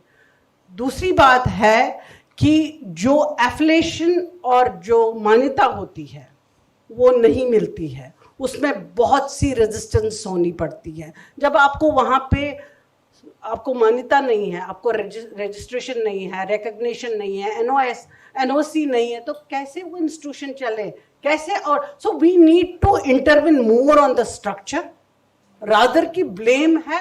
अगर आप सक्सेस स्टोरी सुनना चाह रहे हैं Muslim community, I am not defending, okay, जहाँ पे मुझे क्रिटिसाइज करना है वहाँ पे वो फ्लॉज है, लेकिन वाई टू उनको ज़्यादा तूल क्यों देना है? दे आर नॉट इम्पोर्टेंट, वो करें, वो क्या कर रहे हैं. But as a citizen of India, अगर कोई भी ऑर्गेनाइजेशन है, उनको इस तरीके से काम करना चाहिए. अपने सबसे पहले मुझे लगता है कि कल्चर अपना जो जहाँ पे जिसका है, उसको उस माहौल से, कोई ट्राइब है, उनका अपना कल्चर है, उसको रेस्पेक्ट करो. क्योंकि India is a huge country, it is having a lot of diversity. We need to respect the language, the culture. तो उस तरीके से शायद वीमेन सो कॉल्ड एम्पावर हो सकती है. अदरवाइज जैसे फिरदौस ने बताया, औरतों को मालूम है, इख्तियार भी है, सब चीज़ें हैं, लेकिन वो उनको इस तरीके से नहीं एक्सरसाइज कर सकती है क्योंकि वो फिनेंशियली बहुत ही डिप्राइव होती है. वहीं से रूट काज शुरू होता है. जैसे मिनिस्ट्री ऑफ स्किल है, उसमें MSME के बहुत सारी स्कीम्स हैं. देखिए, कुछ गवर्नमेंट को भी मॉनिटरिंग एजेंसीज, कमिटीज़ रखनी चाहिए, उनको लगना चाहिए. अगर आपको ट्रांसपेरेंसी लानी है ना, तो यू हैव टू हम किन को दे रहे हैं, कैसे स्कीम चल रही है, कैसे, जैसे विकसित भारत है अभी 2047 में काफ़ी सारे स्कीम्स आते हैं. We need a good think tanks, we need a good policy researchers, policy the consultant, those who can intervene. यहाँ पे तो गवर्नमेंट उसको रेक्टिफाई करना चाहिए, तब हम. अदरवाइज अगर 10 साल के बाद भी बैठेंगे ना, यही बात करेंगे, कोई फायदा नहीं है. फिर यही बातें करते रहेंगे. Thank you so much. Thank you so much doctor Shabista ma'am, आपने बहुत सारी बातें की. अगर आप देखेंगे, मैंने गर्ल्स मदरसा के ऊपर क्वेश्चन लिखा हुआ था इनफैक्ट, लेकिन टाइम नहीं था तो नहीं पूछा. लेकिन आपने ऑलरेडी बता दिया कि आपका क्या पर्सपेक्टिव है. एक चीज़ और जो मैंने नोटिस की कि आपने, जैसे पूरे इस डिस्कशन में ये था कि आपके चाइल्डहुड में आपके फादर ने आपको बहुत सपोर्ट किया. Father, it was not only the father. मेरे home. एक पड़ोसी अंकल थे, मेरी दूसरी बहनें पब्लिक स्कूल में पढ़ती थी, पब्लिक गवर्नमेंट स्कूल में, मतलब वहाँ पे वही था, प्राइवेट नहीं था। तो वो आके इतनी अथॉरिटी थी, उसने अपने बेटे का एडमिशन कॉन्वेंट में किया सेंट जोसेफ में, और मेरा भी कर दिया। सो दैट इज हाउ ये होता है। So I was in all way blessed, privileged. तो ऐसे मौके हैं, आपका अपना माइंड सेटअप चेंज करना है ना। कश्मीर को अभी भी न्यूज़ में आ रहा है बहुत पीछे हैं, पढ़ नहीं रहे हैं, वहाँ पे कुछ नहीं है, ऐसा कुछ नहीं है। वहाँ पे I can count thousands of medicos, engineers. अब वहाँ कारोबार नहीं है, नौकरियाँ नहीं है, स्टार्टअप्स भी कर लिए, लेकिन कोई ये बोलेगा वहाँ पे पढ़ाई नहीं है, वहाँ का औरत को बाहर निकलने नहीं दे रहे हैं। मुझे उससे बहुत एलर्जी भी है, और मुझे उससे आई कॉन्ट्रडिक्ट, वो फैक्ट ही नहीं है, that is not a fact. वहाँ पे विमेंस में हमने कहा ना, हमारी आंट एक थी 50 साल पहले जिसको नौकरी, हमारे खानदान में सब ने नौकरियां की, और जो पढ़ते हैं करते हैं, जिसको नहीं करना है, बच्चे पालने हैं, उसके पास सफिशिएंट उतना है, वो बच्चे पालती हैं, बट किससे? अपनी मर्जी से। उसको नौकरी नहीं छुड़वा देते हैं। वो पुराना, अब हमें उन चीज़ों को नहीं दोहराना है। ट्रिपल तलाक, पॉलीगैमी, दो थिंग्स हैव गॉन नाउ। अगर हम जैसे हक की बात सभा ने कही, वो आज से 40 साल 45 साल, that is not now it is. अब ये आप बता रही है जो कोर्ट में बैठी है, शी इज प्रैक्टिसिंग लॉ, तो वो बोल रही है कि मैंने सब्र इसलिए किया कि मेरा बेटा जाएगा, उनको मालूम है मेंटेनेंस क्या। तो अब हमें उस चीज़ पे बात ही क्यों करनी है जो कि हमारा इश्यू ही नहीं है। बात है कि हमें पॉलिसी स्ट्रक्चर पे कहाँ क्या रुकावटें हैं, उस पर काम करने की ज़रूरत है। Thank you so much, ma'am. Now I'm going to ask the last question to Firdaus, ma'am. Once again, I will remind that we are actually running at the schedule. We are already 30 minutes late. So kindly try to be as brief Start as 30 minutes late. That is something you should not tell to a lawyer. Anyways, yeah. Yeah, so I would like to ask again the culmination of two questions. How was particularly, if any, particular discrimination or any encouraging your experience as the lawyer stayed with you for years? Number two, what kind of one strong legal suggestion would you like to give to the girls who are sitting here? These two questions I would like to ask. Thank you. So now there is a disclaimer also, and there is a warning that I have to speak very less.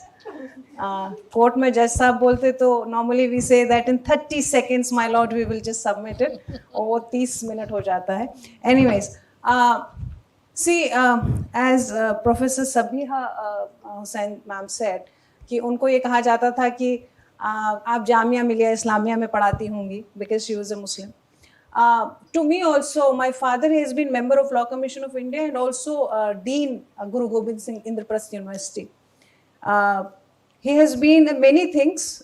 He has been in Indian Law Institute also. But time and again, when somebody used to find that he is into the legal fraternity, so I was always told, asked, he might be in Jamia Millia Islamia. तो मैं कहती थी कि क्यों भाई, ऐसा क्यों है? क्यों, if there is a Muslim, so does it mean कि वो जामिया मिलिया में ही होंगे? So खैर वक्त के साथ साथ समझ में आया। दूसरी बात जो है हिजाब को लेके, you know, we lawyers kind of make notes and then we talk about that. It's with journalists also. So as Sabha ma'am said that कि उन्होंने ये शुरू से ऐसी थी कि ये जो है करना है तो करना है, किसी की परमिशन की जरूरत नहीं है। तो लेकिन इनकी दादी ने इनसे कहा हाँ ठीक है, कोई हल्ला गुल्ला नहीं किया। Shabista ma'am also said that Kashmir में ऐसा नहीं है कि एजुकेशन नहीं है या वगैरह। यहाँ कई चेहरे हैं जो मैं देख सकती हूँ कि कश्मीर के हैं। कश्मीर में औरतों की लिटरेसी रेट बहुत अच्छी है।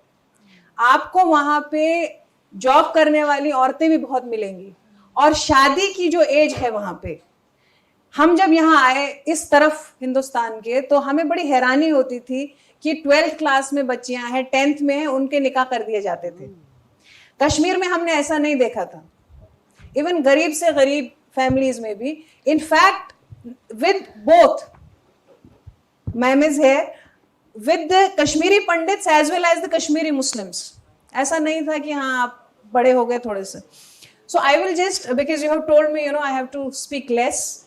So मेरे जो दादी थी वो मैं उनसे कहती थी कि सबकी दादियां सबसे ये कहती हैं कि तुम्हारी बहुत अच्छे घर में शादी हो जाए, तुम्हें बहुत अच्छा दूल्हा मिले. आप मुझसे कहती हैं कि ऑफिसर बनो, अपने बाप से भी आगे जाओ, ऐसा क्यों है? तो वो यही कहती थी मुझसे कि अरे उनको दिखता नहीं है, मुझे दिख रहा है कि तुम क्या करोगी, तुम्हें कहाँ जाना है, and I am there. And she was also kind of leader in her family.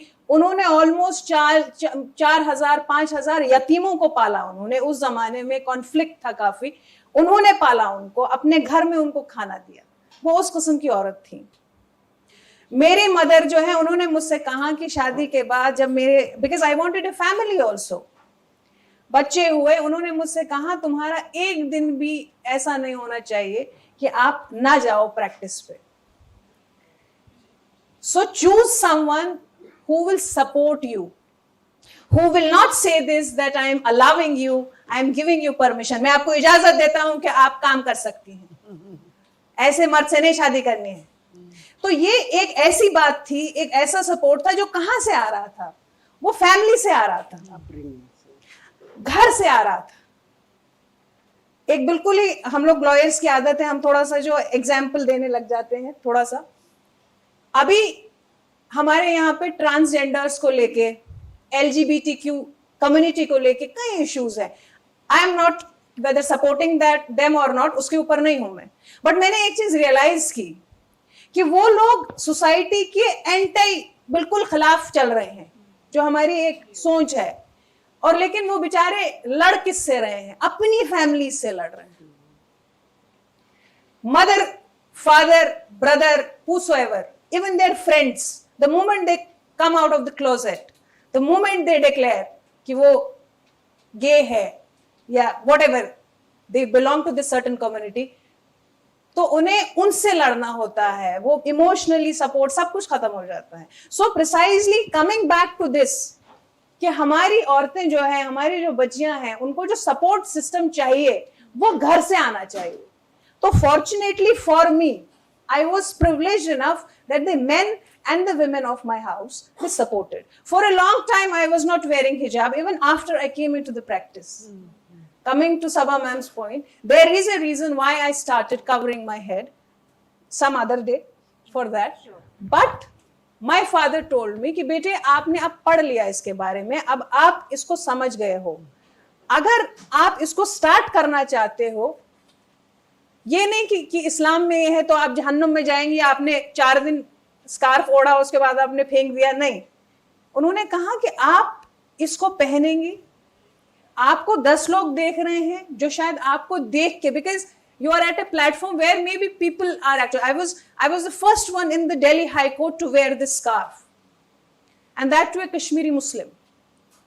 तो उन्होंने मुझसे कहा आपको 10 लोग और देख रहे होंगे जो चाहते होंगे कि वो स्कार्फ पहने, मगर वो नहीं पहनते हैं जिस भी वजह से. तो उन्होंने कहा कि अगर आप ये स्टार्ट करना चाहते हो स्कार्फ ओढ़ना, तो फिर आप अपने आप से कमिटमेंट रखो कि that you will carry on with it. I gave it a thought that yes, whether I am going to wear it forever, is there a good reason behind it कि मैं इसको adopt कर रही हूँ? And I said yes.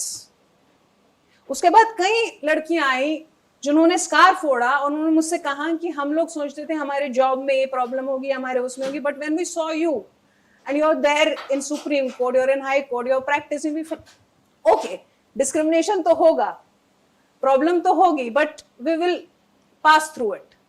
So therefore it is that in the families, some families they impose it without giving the reason कि क्यों है, क्या लिखा है, ओढ़ना है, नहीं ओढ़ना है. वहीं पे देखे मैं कई सारे, जैसे इन्होंने कहा स्कार्फ ओढ़ा है, नहीं ओढ़ा है, उससे क्या मतलब है? हमारे साथ ये प्रॉब्लम है, हम लोग सीधे जन्नत पे पहुंचते, सीधे जहन्नम पे पहुंचते. ये नहीं करोगे तो जन्नत पे जाओगे, जहन्नम में जाओगे, उसको नहीं करना है. आप बताओ ना कि भाई ये अगर इस्लाम में लिखा है उसकी क्या वजह है? अब I asked my father, I said okay fine, if I'm because I was already a practicing lawyer, I said अगर इस्लाम में लिखा है आप जो भी जहां पे भी लिखा है ठीक है आप चादर ओढ़ ली हैं, जो it has been also a debatable question and thing, मैंने कहा face cover. So he actually told me, he gave me incidents, he gave me the ayats from the Quran and everything. और मैंने अपने आप को प्रिपेयर भी किया इस चीज के लिए. तो अभी आज के टाइम में जब कोई मुझसे सवाल पूछता है कि अच्छा आप तो चेहरा नहीं ढकती, आप तो ये नहीं, I am prepared with it कि हाँ मुझे क्या जवाब देना, मुझे इस्लाम का हवाला ही क्या देना उसको. तो इशू ये है कि हम लोग अपने आप को एजुकेट ही नहीं करते. अब इनको मौलाना साहब ने कहा कि भाई आप अगर हिजाब ओढ़ लेती तो क्या होता, तो आप बहुत और ज्यादा अच्छा लगता, तो फूल बरसते आसमान से, नहीं है ना? इतना ही है हमको तो लगा. ऐसा नहीं है. प्रॉब्लम यहाँ और एक बहुत ही I mean she is a journalist here, she will actually somewhere agree with it कि हमारे साथ प्रॉब्लम ये है कि जब हम इस्लाम डिस्कस करते हैं हम लोग रूट कॉजेज इश्यूज और उन सबको नहीं करते. हम ये करते हैं अरे पता है वहां वो जो बैठी हुई थी उन्होंने दुपट्टा नहीं ओढ़ा था, वो जो मैम आई थी हिजाब पहने हुए, वो सूट पहने हुई थी. ये नहीं बताएंगे कि उन्होंने ये बताया कि for example I will talk about this, कहते हैं 4 शादियां अलाउड है, मगर हिजाब पहने हुए सूट पहनी हुई मैडम को ये पता है कि सूरह निसा की आयत नंबर 3 में ये भी लिखा है 1 2 3 4, मगर अगर एक करोगे तो वो ज्यादा अच्छा है. मगर ये हमें पता नहीं, हस्बैंड्स आके बोल देते हैं कि तुम्हारी इजाजत की जरूरत नहीं है, मैं तो दूसरी भी कर लूंगा तीसरी भी कर लूंगा. अब I want to 2 things only, I will end with that. एक तो ये है कि मैं आपको 2 जवाब बता देती हूं जो आप इस्तेमाल कर सकते हैं. देखिए मैं जो हूं जिस जगह रहती हूं वहां पे मस्जिद है और वहां रोज मेरी बच्ची भी यहाँ बैठी हुई, इसको मैं इसलिए भी बहुत बार अपने साथ लेके आती हूँ. She studies in Mater Dei, that's a convent. Because when I delivered her and after a few months I told my husband that I don't know if I would be able to continue with the work because legal profession जैसे इनका journalism या academics का होता है बड़ा, आपको you have to, या ma'am से you have to give a lot to it, you have to, वो उनको बच्चों के साथ को जस्टिफाई करना है अपने आप को. she has to do justice to the students, she has to do justice to the people, I have to do justice to my client. So I told him I don't know if I would be able to do it. He said no, he pushed me and I went. कुछ दिन बाद में किसी channel पे किसी कुछ debate था, उसमें थी, she was just 7 8 9 months, she said, and she was very happy to see me. And फिर सबने मुझे बताया and then I was like okay, कल को ये मुझसे कहेगी कि एग्जाम में रात भर मुझे जगाते रखा और बाद में जब मेरे काम का टाइम आया तो मेरी शादी करा के घर में बिठा दिया, भाई फिर पढ़ना किस लिए? तो एक अपने बच्चे के लिए भी एक प्लेटफॉर्म आप बनाते हो तो ये बेटर है, ये बहुत जरूरी है कि आप अपने घरों में. अच्छा 2 चीजें जो बहुत ही मतलब as a lawyer I will tell you बहुत जरूरी हम सबको पता होनी चाहिए. पहले तो ये 4 शादी वाला, अभी ट्रिपल तलाक तो गया, अब नया इशू आने वाला है 4 शादी वाला. सूरह निसा में क्लियरली दिया हुआ है कि 4 जो है आप you can have 4 wives, but then you have to do justice also. It also says कि एक अगर रखेंगे वो ज्यादा बेहतर है. तो अभी क्या है कि इसमें 2 जवाब होते हैं. एक तो ये होता है कि आपको उन 4 के लिए को इक्वली ट्रीट करना है. इक्वली आप ट्रीट कैसे करोगे? When I discussed this with my father, he told me let's take an apple. एक सेब ले लेते हैं. चलिए मैं उसको उर्दू में हिंदी में बोलती हूँ. एक सेब ले लीजिए, मेरे 2 बच्चे हैं, उस सेब को मुझे इक्वली दोनों में बांटना है. मैंने 2 टुकड़े कर दिए, एक राइट टुकड़ा हो गया, एक लेफ्ट टुकड़ा हो गया. राइट मैंने एक बच्चे को दिया, लेफ्ट एक बच्चे को दिया. इट इज नॉट जस्टिस, क्योंकि मैंने एक को दायां हिस्सा दिया, एक को बायां हिस्सा दिया. मैंने दोनों को सेम चीज नहीं दी, दायां दायां नहीं दे पाई. अब मैं फिर उसके टुकड़े करूं, एक दायां हो गया एक बायां हो गया. तो to my understanding it's very difficult to treat 4 people similarly at the same pedestal. It's not possible. आप नहीं कर सकते हैं. तभी उस आयत में लिखा हुआ है कि अगर एक करोगे वो बेहतर है तुम्हारे लिए. अच्छा दूसरी बात, बड़ा हम लोगों को टॉर्चर किया जाता है कि तुम्हारे यहां तो 4 शादियां अलाउड है. हमारे यहां पे एक लिमिट दे दी गई थी. Polygamy it was through out the society. It is not कि सिर्फ मुसलमानों में थी, हर किसी में थी ये। बट हमारा कुरान जो है उसने हमें एक लिमिट दे दी कि भाई 4, उससे ज्यादा नहीं। With respect to the other religions, and this is with due respect to them, it was with the act of the parliament that it was said that you need to have only one wife, otherwise it would be a crime. हमें parliament के enactment की जरूरत नहीं थी, हमारा कुरान शरीफ ही काफी है। Problem वही आ जाती है फिर कि हम लोग पढ़ते ही नहीं हैं, ना हम पढ़ाते हैं, हम लोग पता नहीं किन खामाखाओं की चीजों में लगे हुए हैं। And the most difficult clients that I have faced, जो बहुत ही कट्टर मुसलमान होते हैं, बल्कि मैं उनसे कहती हूँ आप कट्टर हैं, मुसलमान नहीं है। एंड दैट्स ए फैक्ट, कट्टर हैं मगर मुसलमान नहीं, एंड इट्स ए फैक्ट। सो अभी जितनी भी प्रॉब्लम्स है, अच्छा वही चीजें हम लोग जितने भी यहाँ बैठे हुए हैं, मुझे नहीं लगता कि बहुत ज्यादा डिस्क्रिमिनेशन हमने उस हिसाब से फेस किया है। बट और हम लोग कहीं भी अगर डिस्क्रिमिनेशन हुआ भी है, like there were few law firms, you know, with them I had issues, but कहीं ना कहीं ये था कि नहीं बैक है, मेरे पेरेंट्स भी सपोर्ट कर रहे हैं। ऐसा तो नहीं कि मेरा फादर कल को कहेगा मैंने तो कहा था ना कि ये क्या लाइन तुमने चूज की। सो कहीं ना कहीं जब आपका एक सपोर्ट सिस्टम है, आपको फैमिलीज में ही, तो बाहर कितना भी डिस्क्रिमिनेशन हो, वो कोई, I don't think that's going to trouble anyone. मैं एक पॉइंट ऐड करना चाह रही हूँ फिरदौस को, बस जस्ट फॉर 1 मिनट। जैसे ये जो यंगस्टर्स विमेन है यहाँ पे, लेट अस एज अ मुस्लिम, या अगर कोई दूसरा भी पढ़ेगा तो हर्ज नहीं है, इल्म तो बाहर इल्म होता है। 4 शादियाँ कैसी आई है, ये क्या कॉन्सेप्ट है? कुरान जब उतारा गया वो नेटिव अरबिक लैंग्वेज भी नहीं थी, वो दूसरी बहुत टफ लैंग्वेज है जिसको इंटरप्रेट बहुत तरीकों से किया गया है। 4 शादियां इसलिए उस वक्त थी कि वहाँ वॉर विडो वुमेन्स होती थी, ऑर्फन्स होती थी, डेस्टिट्यूट्स होती थी, उनको थोड़ा सा सपोर्ट करने के लिए, उनको सपोर्ट करने के लिए वो था। और सबसे ज़्यादा है कि जो बच्चे होते थे उनकी परवरिश होती। अभी हम बहुत सारे मिसाल हमें जवाब भी मिलते हैं सो कॉल्ड बहुत डेवलप्ड कंट्रीज़ में। अभी एक फाइल खोली गई जहाँ पे माइनर्स के साथ क्या किया गया, वो किसी न किसी तरीके के मजबूरी के तहत वहाँ है। दिस इज़ हाउ शरिया वहाँ पे जो हमारी अंडरस्टैंडिंग है।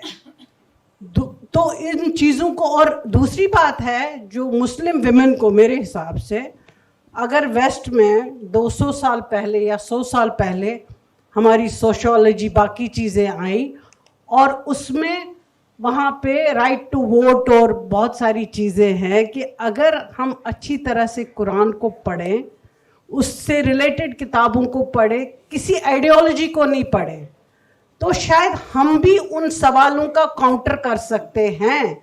आप as a journalist, as a author, as a lawyer, उन चीज़ों को लोगों तक, जब हम उसको प्रेजेंट ही नहीं कर पाते हैं ना, लोगों तक लिटरेचर ही नहीं जाता है, तो हमारे ये मसले रहेंगे। इस चीज़ को समझना चाहिए। कुरान ने ऐसा नहीं है मैंडेटरी। अब आजकल के हालात में कोई बेवा से शादी करता है? नहीं।